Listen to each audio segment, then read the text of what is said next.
Hutan Kalimantan tidak pernah benar-benar sunyi.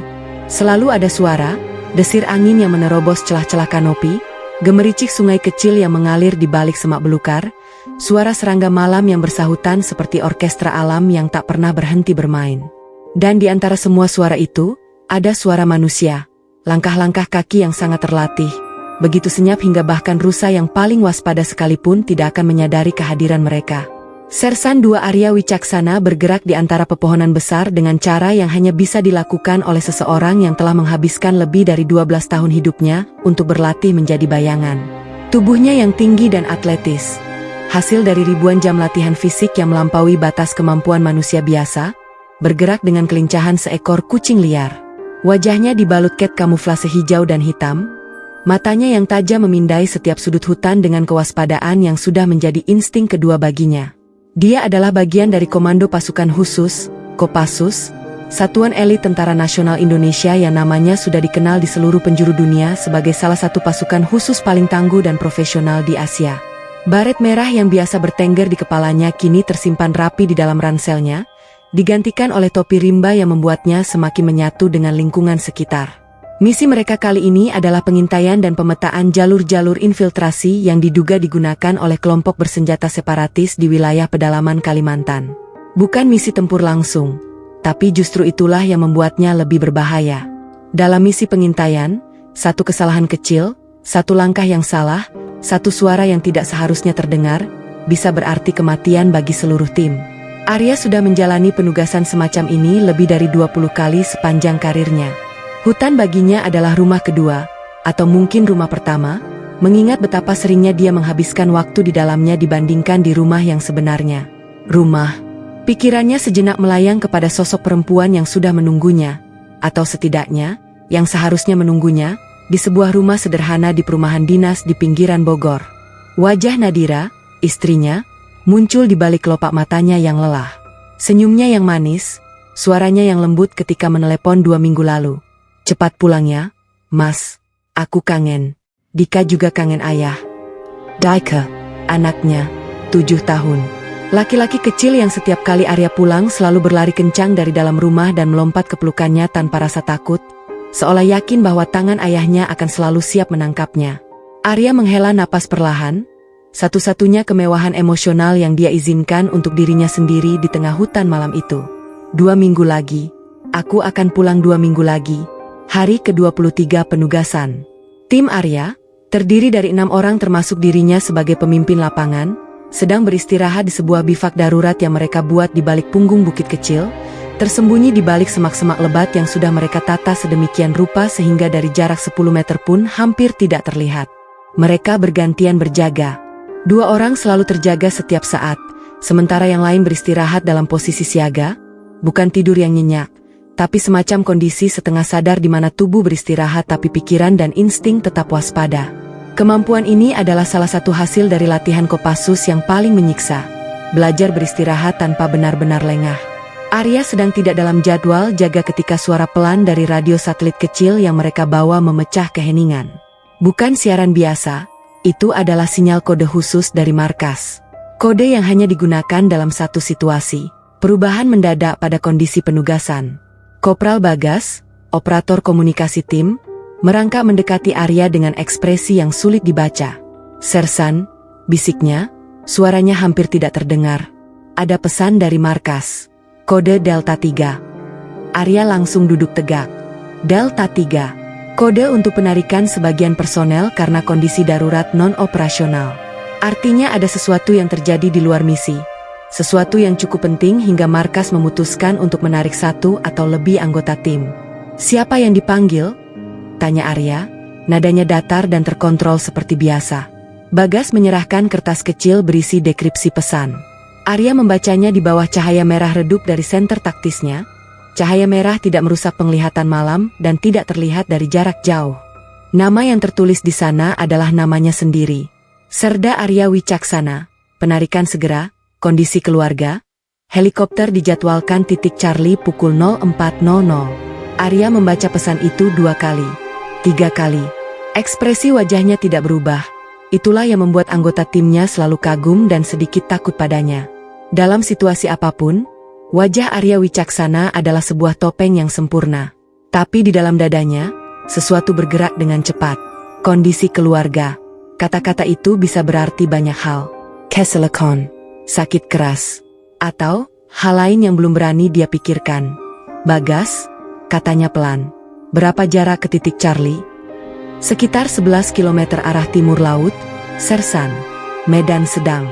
Perkiraan waktu tempuh 3 jam kalau bergerak cepat. Arya mengenggak.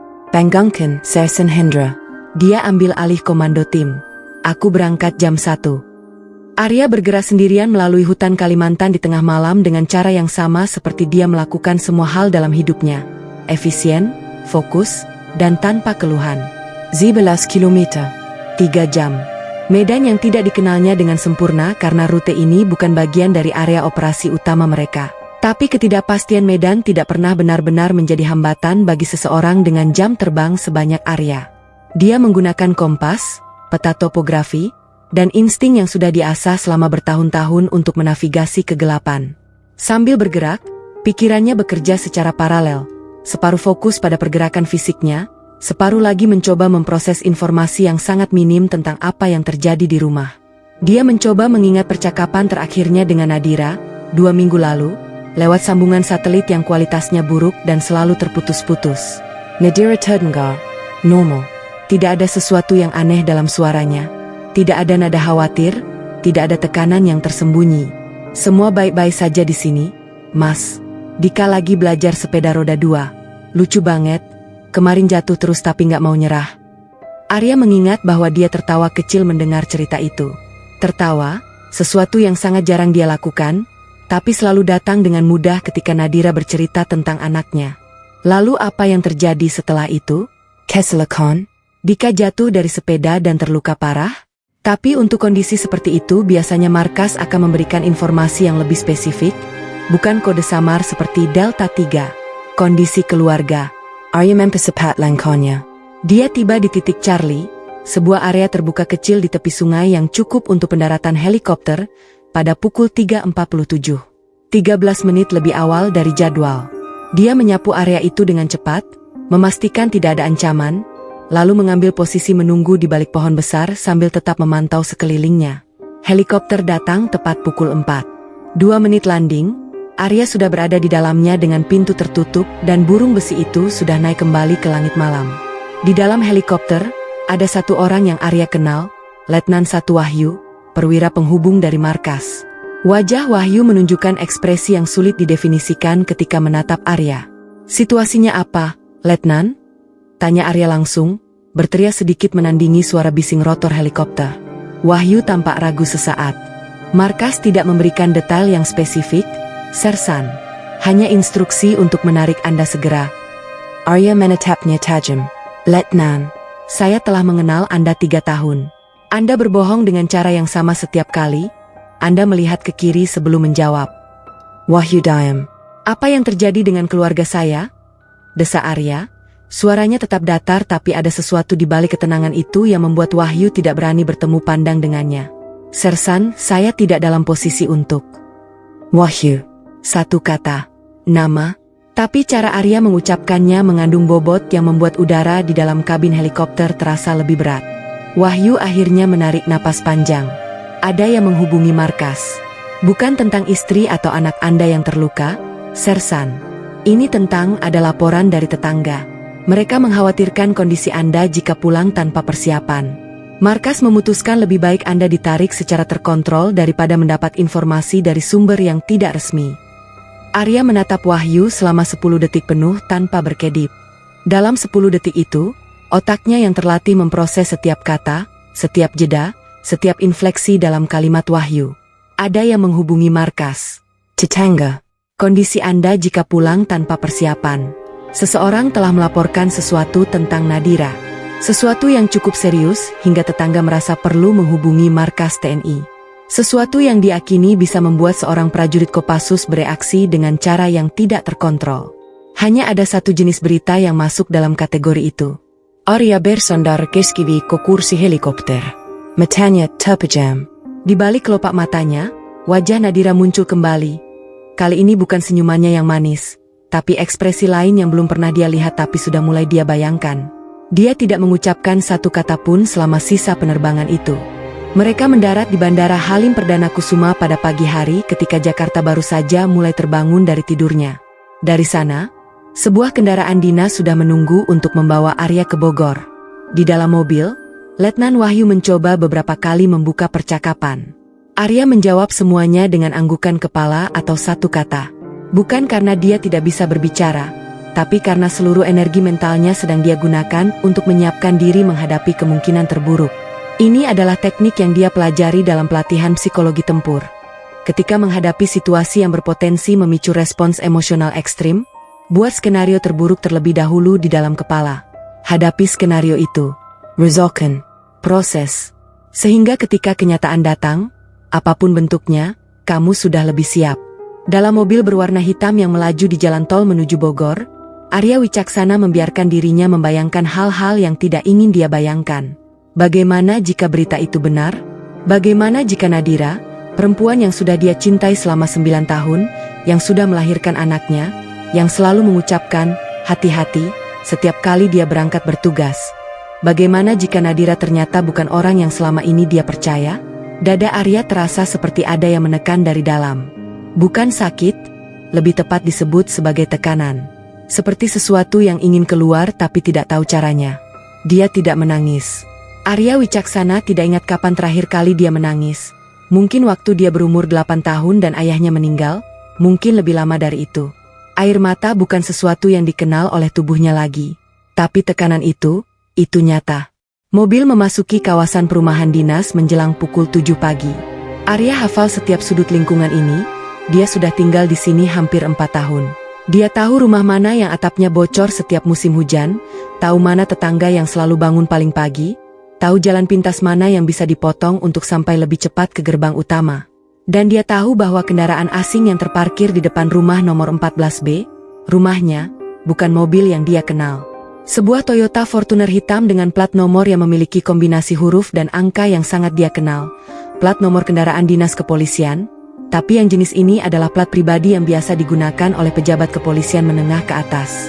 Mobil itu terparkir di depan rumahnya pada pukul 7 pagi. Ketika dia seharusnya masih ada di dalam hutan Kalimantan. Letnan Wahyu memperlambat kendaraan mereka. Sersan, mungkin sebaiknya kita berhenti di sini. Arya memotong kalimat Wahyu. Saya turun di sini.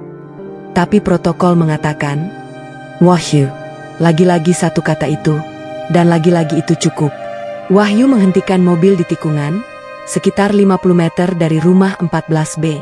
Arya turun. Dia masih mengenakan pakaian lapangan, kamuflase, sepatu bot tinggi, ransel taktis yang berat. Cat kamuflase di wajahnya sudah pudar tapi belum hilang sepenuhnya, membuat wajahnya tampak seperti peta bumi yang belum selesai digambar. Di pinggangnya masih tergantung pisau lapangan dalam sarungnya. Dia berjalan perlahan menuju rumahnya. 50 meter, 40, 30. Dari jarak 20 meter, dia bisa melihat bahwa tirai di jendela ruang tamu rumahnya, tirai berwarna krem yang dibeli Nadira dari pasar 6 bulan lalu, masih tertutup rapat. Tapi ada cahaya yang menyala di baliknya. Seseorang sudah bangun di dalam. 10 meter. Arya berhenti tepat di depan pagar rumahnya sendiri. Tangannya menyentuh jeruji besi pagar itu, dingin dari embun pagi, dan dia berdiri di sana selama beberapa detik yang terasa seperti beberapa jam. Di satu sisi, ada bagian darinya yang ingin mundur, yang ingin kembali ke mobil, meminta Wahyu membawanya ke markas, dan berpura-pura bahwa dia belum melihat apa yang baru saja dia lihat. Toyota Fortuner hitam itu. Pukul 7 pagi. Tirai yang tertutup. Di sisi lain, sisi yang lebih besar, sisi yang sudah dilatih selama 12 tahun untuk tidak pernah mundur dari kenyataan apapun, ada tekad yang tidak bisa ditawar. Prajurit tidak lari dari kenyataan. Dia mendorong pagar. Engsel pagar itu menghasilkan suara kecil yang sudah sangat familiar. Bunyi decit kecil yang sudah berkali-kali dia janjikan pada dirinya sendiri untuk diperbaiki tapi selalu terlupa. Bunyi itu, yang begitu biasa dan begitu domestik di tengah semua ini, justru memukul sesuatu yang dalam di dalam dada Arya dengan cara yang tidak dia antisipasi. Dia berjalan ke pintu depan. Mengambil kunci dari saku celananya, kunci cadangan yang selalu dia bawa bahkan ke dalam hutan, tersimpan dalam wadah kedap air kecil di antara perlengkapan survivalnya. Sebuah kebiasaan yang selama ini dia anggap paranoid. Hari ini kebiasaan itu terasa seperti takdir. Kunci masuk ke lubangnya dengan sempurna. Arya memutar gagang pintu. Dan pintu rumahnya terbuka. Ruang tamu itu rapi. Terlalu rapi. Ada sesuatu yang berbeda dari biasanya, seperti seseorang telah bergegas membereskan sesuatu. Bantalan sofa yang biasanya sedikit berantai karena Dika suka membangunnya jadi benteng bentengaan, kini tersusun dengan simetri yang tidak natural. Gelas-gelas di meja kopi sudah tidak ada, tapi ada lingkaran bekas air di atasnya yang masih basah. Arya berdiri di tengah ruang tamunya sendiri. Hidungnya menangkap sesuatu, wangi yang asing. Bukan wangi rumah yang biasa dia kenal. Ada sesuatu yang lain. Parfum. Bukan parfum Nadira. Dari arah kamar tidur, ada suara, langkah kaki, kemudian suara kecil yang terburu-buru, kemudian, dan ini yang membuat tulang rusuk Arya terasa seperti hendak meledak dari dalam, suara bisik-bisik dengan nada panik. Arya tidak bergerak. Dia berdiri di tengah ruang tamunya dengan kedua tangan di sisi tubuhnya, dan menunggu. Pintu kamar tidur terbuka. Nadira keluar terlebih dahulu, mengenakan daster, rambutnya yang panjang sedikit berantai, wajahnya yang cantik seketika berubah menjadi sesuatu yang tidak pernah Arya lihat sebelumnya. Sebuah kombinasi antara terkejut, terluka, dan takut. Tapi bukan takut seperti seseorang yang takut karena melihat hantu, takut seperti seseorang yang tertangkap basah. Mereka bertatap muka selama 3 detik. 3 detik yang mengandung lebih banyak komunikasi daripada 9 tahun percakapan. Dan kemudian muncul sosok kedua dari balik pintu kamar tidur itu. Laki-laki, tinggi, mengenakan kemeja putih yang kancingnya terburu-buru dipasang, terlihat dari satu kancing yang masuk ke lubang yang salah. Rambutnya tersisir ke samping dengan gel yang kini sedikit berantai. Usianya sekitar pertengahan 30-an. Wajahnya tampan dengan rahang yang tegas dan kulit yang terawat. Dan di tangan kirinya, yang dia genggam dengan canggung seolah baru menyadari bahwa memegang benda itu di saat seperti ini adalah sebuah ironi yang sangat tidak pada tempatnya, adalah sebuah tanda pengenal. ID card. Dengan foto, nama, dan di bawah namanya, Kepolisian Negara Republik Indonesia, Ajun Komisaris Polisi. Nama di ID card itu adalah nama yang tidak Arya kenal. Tapi jabatannya, AKP, setara dengan posisi yang cukup tinggi untuk memiliki Toyota Fortuner dinas dan cukup tinggi untuk merasa bisa memasuki rumah orang lain tanpa rasa takut akan konsekuensi. Kecuali bahwa laki-laki ini tidak tahu bahwa pemilik rumah ini adalah Sersan 2 Kopassus yang baru saja turun dari helikopter dan berjalan 50 meter di bawah embun pagi dengan cat kamuflase yang belum dibersihkan dari wajahnya. Ketiganya berdiri di ruang tamu itu, satu segitiga manusia yang masing-masing membawa beban yang berbeda-beda. Nadira dengan tangan di mulutnya, matanya mulai berkaca-kaca. Laki-laki itu, sang AKP, yang perlahan-lahan mulai membaca situasi dan mulai menyadari bahwa ini bukan situasi yang bisa diselesaikan dengan otoritas jabatannya. Dan Arya yang berdiri dengan tenang yang sangat tidak wajar. Yang wajahnya, di balik sisa-sisa cat kamuflase itu, tidak menunjukkan ekspresi marah seperti yang mungkin diharapkan atau ditakuti. Yang matanya hanya memandang 2 orang di depannya bergantian dengan tatapan yang terukur dan dingin seperti baja yang baru dikeluarkan dari freezer. Mas? Nadira akhirnya memecah keheningan. Suaranya gemetar. Mas, aku bisa jelasin? Di mana Dika? Pertanyaan pertama Arya bukan tentang apa yang jelas ada di depan matanya. Pertanyaan pertamanya adalah tentang anaknya. Dia di rumah Busari sebelah. Semalam aku titip karena... Baik. Arya menggenggak. Satu anggukan kecil yang sangat terkontrol. Dia aman. Keheningan kembali. Tapi kali ini jenis keheningan yang berbeda, bukan kekosongan, tapi seperti udara yang diisi penuh tekanan sebelum sebuah petir turun. Sang AKP, yang selama ini berdiri dengan ekspresi yang mencampurkan rasa malu, kecanggungan, dan sesuatu yang mulai bergerak ke arah pembelaan diri, akhirnya membuka suara. Dengar, Pak. Saya mengerti ini situasi yang tidak. Nama Anda siapa? Tanya Arya. Masih dengan nada yang sama. Datar, Teraka. Reza Mahendra, AKP Reza. Arya mengulang nama itu. Helen, seperti sedang menyimpannya di dalam memori. Saya Serda Arya Wicaksana. Kopassus. Ada perubahan kecil di wajah Reza ketika kata Kopassus diucapkan. Bukan ketakutan yang dramatis, tapi semacam recalibration. Penilaian ulang terhadap situasi yang sedang dia hadapi. Pak Arya, saya menghormati tugas Anda sebagai prajurit. Tapi hubungan saya dengan Nadira ini... Pak Reza, Arya memotong. Saya tidak akan melakukan apa-apa terhadap Anda hari ini. Kalimat itu menggantung di udara. Hari ini, Reza menangkap diksi itu. Ekspresinya berubah lagi. Silakan keluar dari rumah saya. Arya melangkah ke samping, membuka jalur ke arah pintu. Gerakan itu sangat sopan, sangat terkontrol, dan justru karena itu menjadi sangat menakutkan. Reza Mahendra, AKP, pejabat kepolisian, laki-laki yang terbiasa memiliki otoritas di setiap ruangan yang dia masuki, berjalan ke arah pintu dengan langkah yang lebih cepat dari biasanya. Dia mengambil jaketnya dari gantungan di dekat pintu tanpa menoleh. 1 langkah keluar, 2 langkah, pintu tertutup di belakangnya. Dalam waktu 2 menit, suara mesin Toyota Fortuner hitam itu terdengar, kemudian menjauh, kemudian menghilang.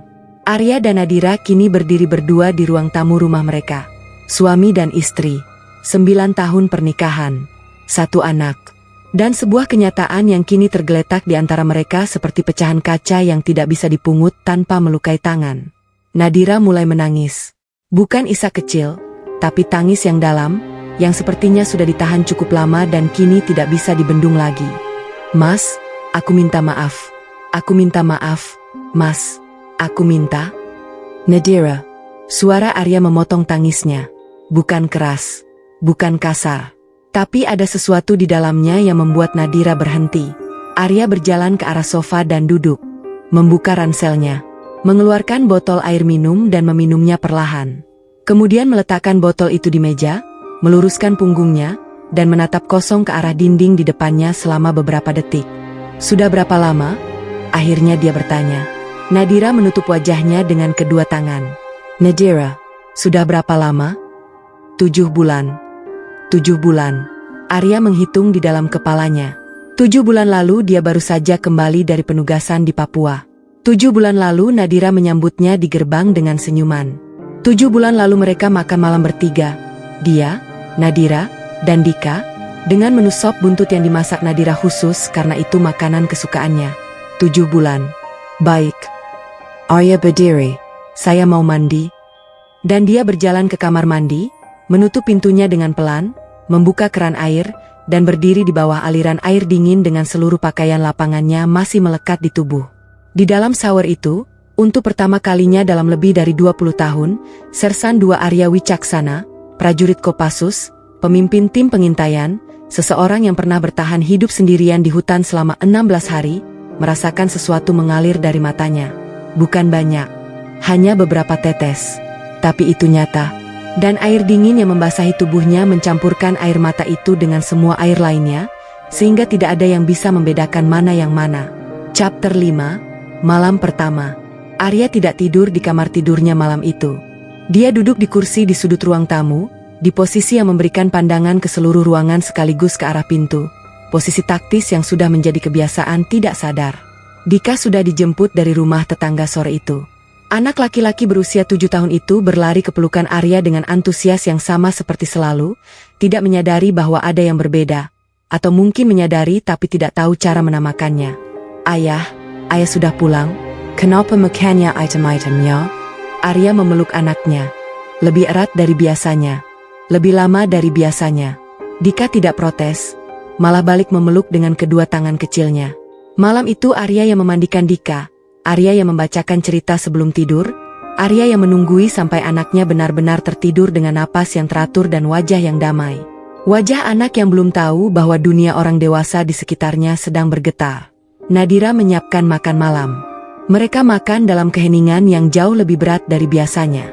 Nadira beberapa kali membuka mulut, Arya bisa melihatnya dari sudut mata, tapi tidak ada kata-kata yang keluar. Seolah semua kalimat yang ingin dia ucapkan tersangkut di tenggorokan dan tidak bisa menemukan jalan keluar. Setelah makan malam, Nadira mencuci piring. Arya duduk di meja makan dan menatap cangkir tehnya yang sudah dingin. Entah sudah berapa menit. Mas. Akhirnya Nadira bicara, masih membelakanginya, masih sibuk dengan piring-piring itu. Mas mau cerai. Kata itu, cerai, jatuh ke lantai dapur seperti sebuah benda berat. Arya tidak langsung menjawab. Dia mengangkat cangkir tehnya dan meminumnya meski sudah dingin. Itu pertanyaan yang terlalu besar untuk dijawab malam ini, Dira. Tapi Mas pasti sudah ada keputusan. Mas selalu. Malam ini saya belum punya keputusan. Arya meletakkan kangkatnya. Malam ini saya hanya mau duduk di sini dan tidak memikirkan apapun selama beberapa jam. Boleh? Nadira berhenti menkusai piring. Pundaknya tampak seperti dia sedang menahan sesuatu yang besar. Boleh, Mais. Dan itulah mengapa malam itu Arya duduk di kursi sudut ruang tamu, dalam kegelapan yang hanya diterangi cahaya lampu jalan dari luar yang merembes lewat celah tirai, dan membiarkan pikirannya bekerja. Bukan tentang Nadira. Bukan tentang pernikahannya. Bukan tentang keputusan yang harus dia buat, melainkan tentang laki-laki bernama Reza Mahendra. AKP Reza Mahendra. Arya tidak marah, atau lebih tepatnya, kemarahannya adalah jenis kemarahan yang sangat berbeda dari yang biasa dialami oleh manusia pada umumnya. Kemarahan Arya bukan api yang membakar dengan cepat dan habis. Kemarahan Arya adalah air dingin yang masuk ke sela-sela batu karang, pelan, sabar, dan tidak berhenti sampai menemukan jalan untuk melewatinya. Dia memikirkan wajah laki-laki itu. Kemeja putihnya yang kancingnya salah masuk. Cara dia berdiri di kamar tidur orang lain dengan sikap seseorang yang merasa dia memiliki hak untuk berada di sana. Toyota Fortuner hitam itu yang diparkir dengan sembrono di depan rumah orang. Dan satu hal yang tidak bisa Arya lepaskan dari pikirannya, cara Reza Mahendra itu berdiri dengan postur seorang laki-laki yang terbiasa menggunakan posisi dan seragamnya sebagai perisai. Seseorang yang mungkin sudah melakukan hal yang sama berkali-kali sebelumnya dan tidak pernah menghadapi konsekuensi nyata karena tidak pernah ada yang berani. Dia tidak tahu siapa yang baru dia hadapi. Arya menyetap matanya. Menghela napas panjang dan lambat, teknik pernapasan 478 yang dia pelajari untuk manajemen stres di situasi tempur. 4 detik tarik napas, 7 detik tahan, 8 detik hembus. Dia melakukannya 3 kali. Ketika matanya terbuka kembali, ada sesuatu yang berbeda di dalamnya. Sesuatu yang lebih tenang, lebih fokus, lebih bertujuan. Besok dia akan mulai mencari tahu segalanya tentang AKP Reza Mahendra. Bukan dengan terburu-buru, bukan dengan emosi, tapi dengan cara yang dia kuasai lebih dari siapapun lainnya. Cara seorang prajurit Kopassus. Diam, amati, rencanakan, dan bertindak tepat waktu. Ada perbedaan mendasar antara bagaimana seorang manusia biasa merespons pengkhianatan dan bagaimana seorang prajurit Kopassus meresponsnya. Manusia biasa akan marah, akan berteriak, akan menangis, memecahkan barang, mengirim pesan panjang di tengah malam, mungkin pergi ke rumah si pengkhianat dan membuat keributan yang akan dibicarakan tetangga selama berbulan-bulan. Respons yang sangat manusiawi, sangat dapat dipahami, tapi juga sangat tidak efektif. Arya Wicaksana bukan manusia biasa dalam konteks ini. 12 tahun pelatihan Kopassus telah mengubah cara otaknya memproses informasi dan merencanakan respons. Ketika menghadapi situasi yang mengancam, baik ancaman fisik di medan perang maupun ancaman terhadap sesuatu yang jauh lebih dalam dari sekadar keselamatan fisik, otaknya secara otomatis beralih ke mode yang berbeda. Mode penilaian, mode perencanaan, mode eksekusi. Pada pukul 3 dini hari, ketika seluruh perumahan dinas itu tenggelam dalam keheningan dan bahkan suara jangkrik pun terdengar seperti bisikan, Arya masih duduk di kursi sudutnya. Di atas meja kopi di depannya kini tergeletak selembar kertas kosong dan sebuah pena. Tapi kertas itu masih kosong, karena Arya tidak menulis apa-apa. Semua peta yang dia buat ada di dalam kepalanya, di tempat yang tidak bisa dilihat, tidak bisa disita, dan tidak bisa digunakan sebagai bukti oleh siapapun. Dia sedang menyusun sesuatu yang dalam terminologi militer disebut sebagai intelligence assessment, penilaian intelijen. Tapi kali ini targetnya bukan kelompok bersenjata di hutan, bukan jalur infiltrasi di perbatasan. Targetnya adalah seorang laki-laki bernama Reza Mahendra. Apa yang saya ketahui? AKP, Ajun Komisaris Polisi. Pangkat menengah ke atas dalam struktur Polri, cukup tinggi untuk memiliki pengaruh, cukup rendah untuk masih punya ambisi yang belum terpenuhi. Toyota Fortuner hitam plat dinas yang dipakai ke rumah orang lain pada pagi hari, artinya dia merasa cukup aman, cukup tidak terancam untuk tidak menyembunyikan kehadirannya. Kemeja yang rapi, parfum yang terasa, bukan polisi lapangan, lebih mungkin pejabat administratif atau reserse. Apa yang perlu saya ketahui? Di mana dia bertugas? Siapa atasannya? Apakah dia sudah menikah? Apakah dia punya rekam jejak serupa? Dan Arya hampir yakin bahwa laki-laki seperti Reza Mahendra tidak melakukan hal ini untuk pertama kalinya. Seseorang yang sembrono seperti itu, yang memarkirkan kendaraan dinasnya di depan rumah perempuan yang ditiduri sambil suaminya bertugas, itu bukan kehilafan pertama. Itu adalah kebiasaan seseorang yang sudah terlalu lama tidak merasakan konsekuensi. Apa yang akan saya lakukan? Disinilah Arya berhenti. Disinilah dia menghabiskan 2 jam berikutnya. Bukan untuk merencanakan tindakan kekerasan yang impulsif, melainkan untuk sesuatu yang jauh lebih kompleks dan jauh lebih menghancurkan bagi seseorang seperti Reza Mahendra. Karena Arya tahu satu hal yang sangat fundamental tentang laki-laki seperti itu. Bagi mereka, hukuman terbesar bukan rasa sakit fisik. Hukuman terbesar adalah kehilangan. Kehilangan reputasi, kehilangan posisi, kehilangan rasa aman yang selama ini mereka bangun di balik seragam dan jabatan mereka.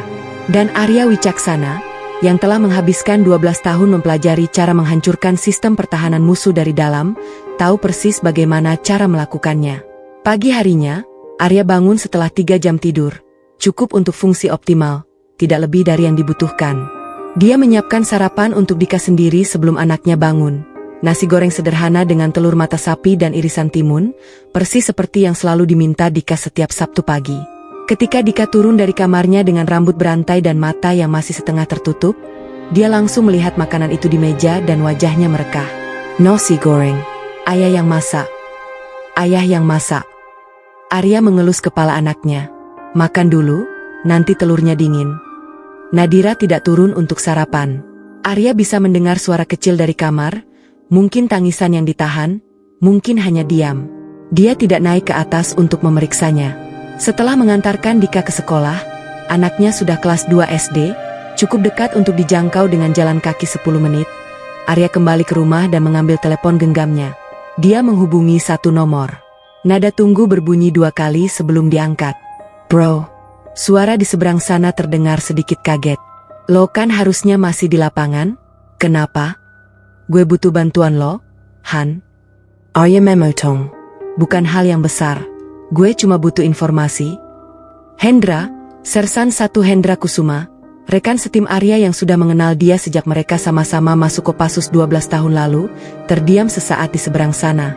Hendra adalah salah satu dari sedikit orang di dunia yang cukup mengenal Arya untuk tahu bahwa ketika Arya berkata bukan hal yang besar, itu justru kemungkinan besar adalah hal yang sangat besar. Lo baik-baik aja? Gue butuh informasi tentang seorang AKP Polri. Nama Reza Mahendra. Lo masih punya kontak di kepolisian? Keheningen sejenak. Kemudian, ada. Tapi gue perlu tahu dulu ini untuk apa, bro? Informasi. Hanya informasi. Arya memilih kata-katanya dengan hati-hati. Gue tidak berencana melakukan apapun yang akan membuat masalah untuk lo atau untuk satuan. Hendra menghela napas panjang. Gue butuh waktu. 2 hari cukup. Buat data dasar, cukup. Lo mau apa dulu? Dinas terakhir. Unit. Rekam jejak carrier. Dan Arya berhenti sejenak. Status pernikahan. Lagi-lagi keheningan. Tapi kali ini keheningannya berbeda. Keheningan seseorang yang mulai memahami gambaran besar tapi memilih untuk tidak mengomentarinya. Gue hubungi lo. Terima kasih, Han. Arya menutup telepon. Langkah pertama selesai. Sore hari, ketika Dika sedang tidur siang dan rumah kembali ke keheningan yang terasa terlalu berat untuk dihirup, Nadira akhirnya turun ke ruang tamu. Dia membawa 2 cangkir teh.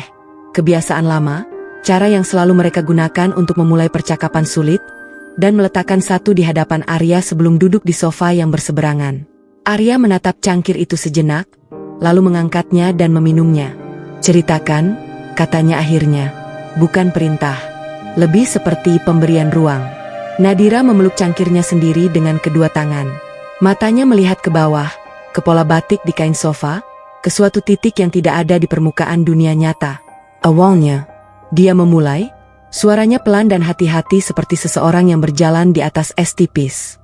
Awalnya itu pertemuan biasa, di arisan istri-istri satuan. Dia hadir bersama istrinya. Ya, dia sudah menikah, Mas. Istrinya juga ada di sana.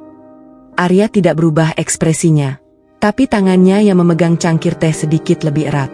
Sudah menikah, ulangnya, datar. Ayah. Nadira mengangguk kecil, Wajahnya memerah dengan cara yang sulit dibedakan antara malu dan menyesal. Mereka punya 2 anak. Anaknya yang kecil seumuran Dika. Informasi itu mendarat di dalam dada Arya dengan bobot yang berbeda dari yang dia antisipasi. Bukan hanya pengkhianatan terhadap pernikahannya sendiri, tapi ada satu keluarga lain di luar sana yang juga sedang berdiri di atas tanah yang tidak stabil tanpa menyadarinya.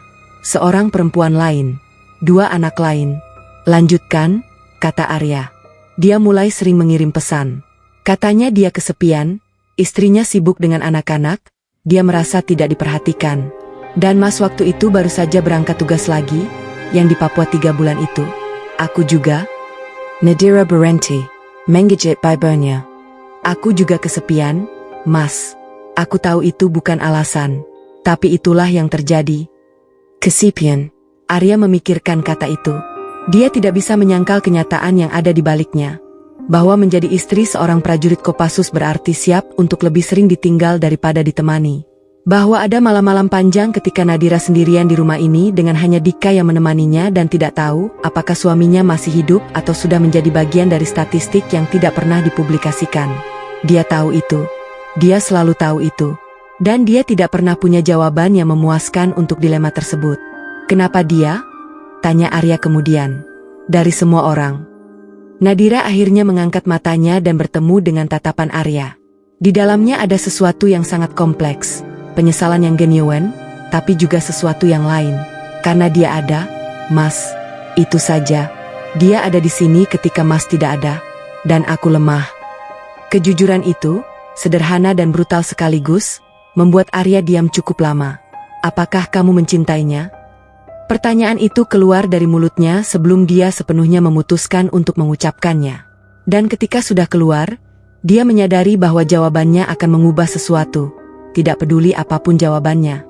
Nadira menunduk kembali. Aku tidak tahu, Mas. Aku sudah tidak tahu mana yang nyata dan mana yang tidak. Arya menggenggak, berdiri, membawa cangkirnya ke dapur dan meletakkannya di wastafel. Kalau begitu kamu perlu waktu untuk mengetahuinya, katanya dari dapur. Dan saya juga perlu waktu. Mas mau kemana? Kesini. Arya kembali ke ruang tamu dan duduk kembali. Saya tidak kemana-mana, Dira. Saya akan tetap di sini untuk Dika. Tapi untuk sementara, untuk kita berdua, saya butuh jarak yang jelas dulu. Nadira menggenggak perlahan. Matanya berkaca-kaca lagi tapi kali ini tangisnya tidak tumpah. Mas tidak marah. Arya menatapnya. Lama. Dengan cara yang sulit dibaca. Marah itu terlalu sederhana untuk menggambarkan apa yang saya rasakan saat ini, Dira. 2 hari kemudian, Hendra menghubungi. Mereka bertemu di sebuah warung kopi kecil di sudut jalan, jauh dari perumahan dinas, tempat di mana tidak ada yang akan memperhatikan 2 laki-laki berambut cepak yang sedang ngobrol santai sambil minum kopi. Hendra datang lebih dulu, sudah duduk di meja pojok ketika Arya masuk, sesuai kebiasaan lama mereka. Di atas meja, di antara 2 cangkir kopi hitam, Hendra meletakkan sebuah amplop coklat tipis. Kontak gue di Propam bisa bantu sampai segini, kata Hendra pelan, tanpa berbasa-basi. Lebih dari itu dia tidak berani. Arya mengambil amplop itu, membukanya di bawah meja, memindai isinya dengan cepat. Beberapa lembar kertas, fotokopi dokumen, beberapa foto hasil tangkapan layar. Lo udah baca ini? Hendra menggenggak. Makanya gue sengaja datang lebih awal. Supaya bisa minum kopi 2 cangkir sebelum lo tiba dan gue harus lihat muka lo waktu baca itu. Arya membaca. AKP Reza Mahendra, 36 tahun. Bertugas di Satuan Reserse Kriminal, bukan posisi administratif seperti yang Arya asumsikan, tapi reserse aktif. Artinya dia punya jaringan, punya akses ke informasi, dan terbiasa bekerja di zona abu-abu antara hukum dan pelanggaran.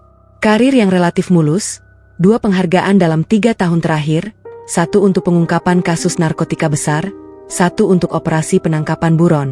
Di permukaan, laki-laki berprestasi. Tapi kemudian Arya sampai pada halaman kedua. Ada catatan internal, bukan laporan resmi. Lebih seperti dokumentasi informal yang entah bagaimana berhasil diperoleh kontak Hendra di Propam. Catatan tentang 3 pengaduan yang masuk dalam 4 tahun terakhir. 3 perempuan berbeda yang pernah melaporkan AKP Reza Mahendra dengan tuduhan yang serupa. 2 pengaduan dihentikan sebelum sampai ke tahap penyelidikan resmi. Satu sempat diproses tapi kemudian berkas perkaranya hilang sebelum dilimpahkan ke jaksa. 3 perempuan, 4 tahun. Dan tidak satu pun yang menghasilkan konsekuensi berarti baginya. Arya membalik halaman terakhir. Di sana ada 1 lembar lagi, foto. Reza Mahendra bersama seorang perempuan dan 2 anak kecil, foto keluarga yang kelihatannya diambil di sebuah taman bermain. Istrinya adalah perempuan berwajah manis dengan senyuman yang terlihat genuine. 2 anaknya, laki-laki dan perempuan, masing-masing bergelayutan di tangan ayah dan ibunya. Keluarga yang tampak sempurna dari luar. Arya memasukkan semua kertas itu kembali ke dalam amplop dan meletakkannya di atas meja. 3 kali, katanya pelan. 3 kali. Hendra mengkonfirmasi, menyeruput kepinya. Dan tidak ada yang berhasil. Sistem melindungi orangnya sendiri, bro. Kita sama-sama tahu itu. Arya mengangguk lambat. Di dalam kepalanya, gambaran yang sudah mulai dia susun sejak malam pertama itu kini semakin jelas bentuknya. Semakin tajam tepinya. Semakin solid fondasinya. Han, kata Arya kemudian. Lo punya kontak di media? Hendra meneru kankanya. Menatap Arya dengan ekspresi yang campuran antara ingin tertawa dan ingin tanya apakah temannya baik-baik saja. Lo serius? Saya selalu serius. Gue tahu, itu yang bikin gue khawatir. Hendra menyandarkan punggungnya keskivi ke kursi. Gue punya 1 orang. Jurnalis investigasi. Pernah kerja bareng waktu ada kasus korupsi pengadaan di lingkungan militer 3 tahun lalu. Orangnya bisa dipercaya dan dia tidak akan expose sumber. Perkenalkan saya dengan dia. Hendra menatap Arya selama beberapa detik. Lo yakin mau main di jalur ini? Ini bisa panjang, bisa berantakan. Dan kalau salah langkah? Saya tidak salah langkah, kata Arya sederhana. Bukan sombong. Hanya fakta yang diucapkan oleh seseorang yang mengetahui kemampuannya sendiri dengan sangat baik. Hendra menggila napas. Menggangkut tangannya. Oak. Tapi gue minta 1 hal. Apa? Kalau sewaktu-waktu lo merasa mau lakukan sesuatu yang bodoh, maksudnya bodoh secara fisik, lo hubungi gue dulu. Deal. Arya menatap sahabatnya itu. Dan untuk pertama kalinya dalam beberapa hari, sesuatu yang menyerupai senyuman muncul di sudut bibirnya. Deal. Namanya Fajar Nugroho. Usia awal 40-an, berpenampilan seperti dosen yang terlalu sering begadang. Kacamata yang sedikit miring, kemeja yang selalu seperempat jalan masuk ke dalam celana, rambut yang tampak akrab dengan tangan yang suka mengacak-acak dalam kondisi stres. Tapi matanya tajam dengan jenis ketajaman yang berbeda dari ketajaman seorang prajurit. Ketajaman seorang pemerhati, seseorang yang terlatih untuk melihat apa yang orang lain tidak ingin dilihat. Mereka bertemu di sebuah kafe yang agak sibuk, tempat di mana percakapan bisa tenggelam dalam keramaian. Hendra ikut untuk 10 menit pertama sebagai pengantar, lalu pergi dengan alasan yang mereka buat sebelumnya. Fajar mempelajari Arya dengan cara yang tidak kentara tapi cukup jelas bagi seseorang yang terlatih seperti Arya. Mengamati cara duduknya, cara matanya memindai ruangan ketika dia pertama masuk, cara tangannya selalu berada dalam posisi yang bisa bergerak cepat jika diperlukan. Mantan Kopassus? Tanya Fajar. Masih aktif. Alis Fajar naik sedikit. Menarik. Biasanya sumber saya dari kalangan militer datang setelah pensiun. Saya bukan sumber Anda, kata Arya. Saya punya informasi tentang seorang oknum kepolisian. Anda punya platform untuk mempublikasikannya. Kita bisa bekerja sama tanpa ada yang perlu menjadi sumber siapapun. Fajar menyilangkan tangannya di atas meja. Serotonin. Arya menceritakannya, bukan versi emosional tentang pengkhianatan pernikahan, bukan curahan hati seorang suami yang disakiti. Dia menceritakannya seperti dia melaporkan hasil pengintaian, terstruktur, faktual, dengan poin-poin yang jelas. Reza Mahendra. 3 pengaduan sebelumnya. Pola yang berulang. Sistem yang melindunginya. Ketika Arya selesai berbicara, Fajar diam selama hampir 1 menit penuh. Sebuah keheningan yang bukan kosong tapi padat dengan pemrosesan. Anda tahu, kata Fajar akhirnya, saya pernah dengar nama Reza Mahendra 1 kali sebelumnya. Konteksnya berbeda, tapi ada sesuatu yang tidak beres dengan cara kasusnya ditangani. Saya tidak pernah bisa temukan pintunya. Sekarang Anda punya pintunya, kata Arya. Ini akan butuh waktu untuk diverifikasi. Saya tidak bisa hanya menerima dokumen dari seseorang yang baru saya kenal dan langsung publis. Saya tahu, Saya tidak meminta Anda bergerak cepat. Saya meminta Anda bergerak benar. Fajar menatapnya dengan ekspresi yang sulit didefinisikan. Kenapa Anda tidak melapor ke Propam saja? Atau jalur internal? Sudah ada 3 perempuan yang mencoba jalur itu sebelum saya, kata Arya. Kata Arya. Hasilnya nol. Sistem tidak mau memotong tangannya sendiri, Pak Fajar. Tapi sistem sangat takut dengan cahaya yang datang dari luar. Fajar mengangguk perlahan. Anda berbicara seperti seseorang yang sudah memikirkan ini dengan matang. Saya punya banyak waktu untuk berpikir. Baik. Fajar menggelengkan tangannya. Saya tidak berjanji hasilnya akan seperti yang Anda harapkan. Tapi saya berjanji untuk menggali dengan serius. Arya menjabat tangan itu. Itu sudah cukup. Persis. Sulit dibuktikan tapi polanya konsisten. Fajar membuka laptopnya. Saya sudah punya draft artikel. Tapi sebelum saya publis, saya perlu satu hal lagi. Apa? Konfirmasi dari istri sahnya. Karena tanpa itu, ini hanya akan dibaca sebagai gosip dengan sedikit substansi. Dengan kesaksian istrinya, ini menjadi sesuatu yang jauh lebih solid. Arya diam sejenak. Anda tahu identitasnya? Saya tahu namanya. Saya belum kontak dia. Fajar menatap Arya di atas kacamatanya. Dan saya tidak akan mendekatinya tanpa Anda setuju. Ini menyentuh batas privasi yang sensitif. Arya berpikir. Ini adalah satu hal yang tidak dia perhitungkan sepenuhnya sebelumnya. Seorang perempuan lain, istri Reza yang tidak bersalah, yang akan terdampak oleh semua ini. Yang kehidupannya juga akan terguncang ketika cahaya menyinari semua yang tersembunyi. Tapi kemudian dia teringat foto yang ada di dalam amplop, perempuan bersenyum manis di taman bermain itu, 2 anak kecil di sisinya. Perempuan yang mungkin juga tidak tahu. Yang mungkin sudah bertanya-tanya tapi tidak pernah mendapat jawaban. Yang berhak untuk tahu bahwa laki-laki yang dia nikahi telah melakukan ini bukan sekali, bukan 2 kali, tapi berkali-kali. Beri dia pilihan, kata Arya akhirnya. Jangan paksa. Hanya sampaikan apa yang Anda ketahui dan biarkan dia yang memutuskan apakah mau bicara atau tidak. Fajar mengangguk. Itu yang akan saya lakukan. Arya tidak merencanakan pertemuan kedua dengan Reza Mahendra. Tapi hidup, seperti yang sering dia pelajari dalam operasi-operasi lapangan, tidak selalu bergerak mengikuti rencana. Hari itu adalah hari biasa. Arya baru selesai menjemput Dika dari sekolah. Mereka berjalan bersama melewati minimarket kecil di sudut jalan ketika Dika minta dibelikan es krim. Arya mampir. Dika sibuk memilih rasa di depan lemari pendingin. Arya berdiri di dekat pintu sambil menunggu. Dan kemudian sebuah Toyota Fortuner hitam berhenti di parkiran minimarket itu. Reza Mahendra keluar dari kursi pengemudi, mengenakan pakaian sipil, kemeja polo biru tua, celana chinos, penampilan yang santai dan percaya diri. Dia berjalan ke arah minimarket tanpa melihat ke kanan dan kiri, dengan cara seseorang yang merasa bahwa dunia di sekitarnya adalah latar belakang yang tidak penting. Dia baru menyadari kehadiran Arya ketika jaraknya tinggal 2 meter. Mereka bertatap muka untuk kedua kalinya. Reza Mahendra berhenti. Ada sesuatu yang bergerak di wajahnya, campuran antara terkejut dan sesuatu lain yang berusaha dia sembunyikan di balik ekspresi yang mencoba terlihat netral. Pak Arya, katanya. Nadanya dikalibrasi dengan hati-hati, tidak terlalu ramah, tidak terlalu dingin. Nada seseorang yang berusaha mengendalikan situasi. Pak Reza. Arya membalasnya dengan nada yang sama peratanya. Dika keluar dari barisan lemari pendingin dengan es krim stroberi di tangannya, langsung berlari ke sisi Arya.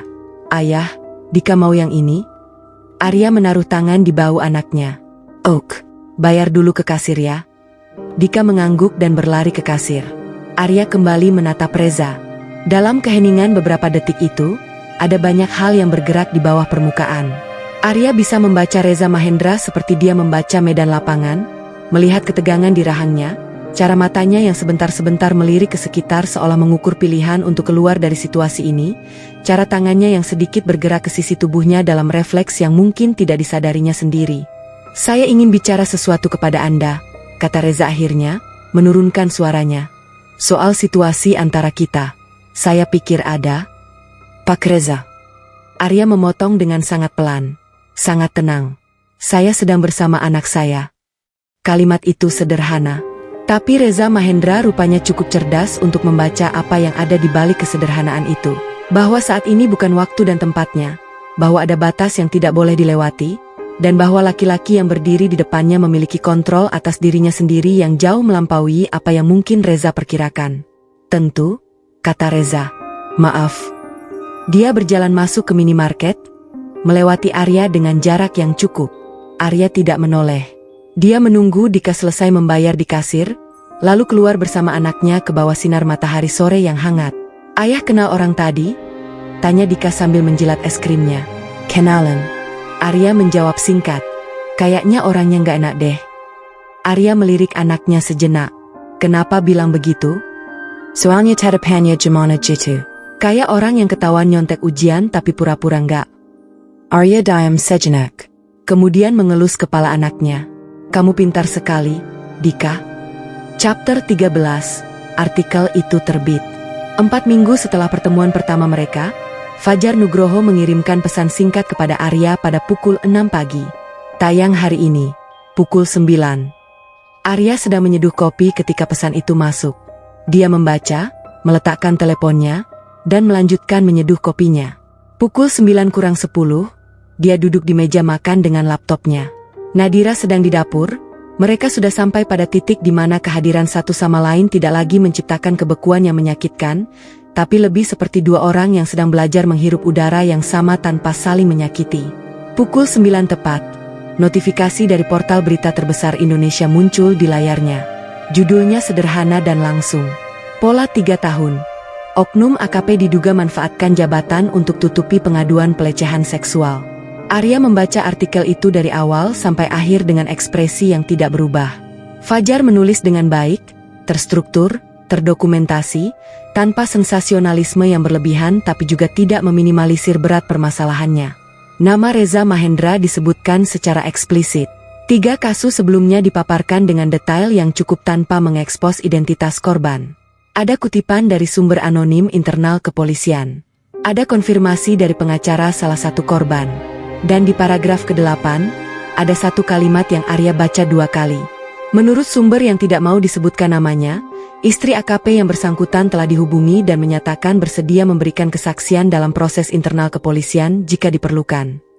Istri Reza Mahendra tahu, dan dia memilih untuk tidak diam. Arya menyetop laptopnya, memenamkan kopinya. Di luar jendela, pagi Bogor berjalan seperti biasa. Pedagang sayur lewat dengan gerobaknya, anak-anak berangkat sekolah, burung berkicau di pohon mangga depan rumah. Dunia tidak berhenti berputar hanya karena satu artikel diterbitkan. Tapi di dalam ekosistem tertentu, di kantor-kantor kepolisian, di grup WhatsApp para perwira, di meja-meja kerja para jurnalis lain yang kini mulai meretweet dan membagikan artikel itu, sesuatu sudah mulai bergerak. Chapter 14, Jalembang. Apa yang terjadi dalam 48 jam berikutnya melampaui apa yang Arya sendiri proyeksikan. Artikel Fajar dibagikan lebih dari 20.000 kali dalam 12 jam pertama. Hashtag tentang kasus ini masuk trending di Twitter. 3 stasiun televisi nasional menghubungi Fajar untuk wawancara. 2 anggota DPR menyatakan akan membawa kasus ini ke Komisi 3 yang membawahi kepolisian. Dan Propam, Profesi dan Pengamanan Internal Kepolisian, divisi yang sama yang 2 kali sebelumnya menghentikan pengaduan tentang Reza Mahendra, kini tidak punya pilihan selain membuka penyelidikan resmi. Karena sistem, seperti yang Arya sudah kalkulasikan, memang tidak mau memotong tangannya sendiri. Tapi ketika seluruh Indonesia sedang menonton, tiba-tiba tangan itu perlu dipotong dengan sangat cepat dan sangat terang-terangan. Arya mengikuti perkembangan itu dari kejauhan. Dia tidak memberi komentar kepada siapapun, bukan ke media, bukan ke rekan-rekan di satuan yang mulai menghubunginya dengan pertanyaan terselubung, bukan bahkan ke Hendra yang mengirimkan pesan singkat. Gue lihat beritanya. Ini lo yang mulai? Balasan Arya hanya 3 karakter. Hendra membalasnya dengan emoji tertawa dan tidak bertanya lagi. Pada hari ketiga setelah artikel itu terbit, Arya mendapat informasi dari Fajar bahwa Reza Mahendra telah dinonaktifkan sementara dari jabatannya menunggu proses penyelidikan Propam. Kendaraan dinas, termasuk Toyota Fortuner hitam itu, ditarik kembali ke pool. Aksesnya ke sistem internal kepolisian dibekukan. Pada hari kelima, ada kabar bahwa istri Reza Mahendra telah mengajukan gugatan cerai. Pada hari ke-7, 3 korban sebelumnya, yang 2 sudah diwawancara Fajar, dan 1 lagi yang awalnya menolak, akhirnya memutuskan untuk membuat laporan resmi. Kali ini dengan pengacara. Kali ini di hadapan media yang sudah menonton. Chapter 15, di depan cermin. Arya sedang mencukur jenggot tipis yang tumbuh selama beberapa hari tidak dirawat ketika teleponnya bergetar di atas wastafel. Nomor tidak dikenal. Dia membiarkan ia berdiri. 3 kali, 5 kali. Berhenti. Lalu bergetar lagi, kali ini pesan singkat. Ini Reza, saya perlu bicara dengan Anda. Tolong. Arya membaca pesan itu. Meletakkan teleponnya kembali. Melanjutkan mencukur. Tolong. Kata yang menarik dari seseorang yang 2 bulan lalu berdiri di kamar tidur orang lain, dengan sikap seseorang yang tidak merasa perlu meminta apapun dari siapapun. Dia tidak membalas pesan itu. Bukan karena tidak mau, tapi karena tidak ada yang perlu dikatakan. Semua yang perlu terjadi sudah mulai terjadi. Bukan melalui tangannya secara langsung. Bukan melalui kekerasan atau gertakan atau tindakan yang bisa membawa konsekuensi hukum bagi dirinya sendiri. Tapi melalui sesuatu yang jauh lebih permanen. Kebenaran yang sudah keluar ke permukaan dan tidak bisa dimasukkan kembali ke dalam kotak manapun. Arya meletakkan pisau kekehnya. Memandangi wajahnya sendiri di cermin. Wajah yang sama yang sudah dibalut cat kamuflase di hutan Kalimantan sebulan lalu. Wajah yang sama yang berdiri di depan pintu rumahnya sendiri pada pagi hari yang mengubah segalanya. Wajah yang seharusnya sudah menua dengan cara yang berbeda. Lebih perlahan, lebih damai, dengan lebih banyak kenangan yang layak untuk diingat. Dia menghela napas panjang. Percakapan pertama terjadi di ruang tamu, pada malam hari ketika Dika sudah tidur. Nadira duduk di sofa yang sama seperti 4 minggu lalu. Arya di kursi yang sama. Tapi kali ini ada sesuatu yang berbeda dalam susunan udara di antara mereka. Sesuatu yang sedikit lebih ringan, meski belum ringan sepenuhnya. Mas yang mulai semua ini? Tanya Nadira. Dia sudah membaca beritanya? Tentu saja. Saya membantu seseorang menemukan informasi yang sudah seharusnya ada di permukaan. Nadira menatapnya lama. Mas tidak marah padanya secara langsung. Tidak pernah. Tidak. Kenapa? Arya memikirkan jawabannya dengan jujur. Karena marah secara langsung akan menyelesaikan masalah saya dengan cara yang tidak menyelesaikan masalah perempuan-perempuan lain yang sudah dia sakiti sebelumnya. Dia berinci sejena. Dan karena Dika butuh ayah yang tidak dipenjara. Nadira menunduk. Diam sejenak. Kemudian, dengan suara yang sangat pelan. Mas adalah orang yang lebih baik dari yang aku layak dapatkan. Arya tidak langsung merespons. Membiarkan kalimat itu bertahan di udara selama beberapa detik. Itu bukan pertanyaannya, Dira. Akhirnya dia berkata, pertanyaannya adalah kemana kita pergi dari sini. Nadira menggangkat matanya. Ada sesuatu di dalamnya yang mengandung harapan yang sangat hati-hati. Harapan yang tidak berani menjadi terlalu besar karena takut jatuh terlalu jauh. Mas mau kemana? Arya menatap perempuan yang sudah dia kenal selama 9 tahun itu. Yang pernah menggenggam tangannya di lorong rumah sakit ketika Dika lahir.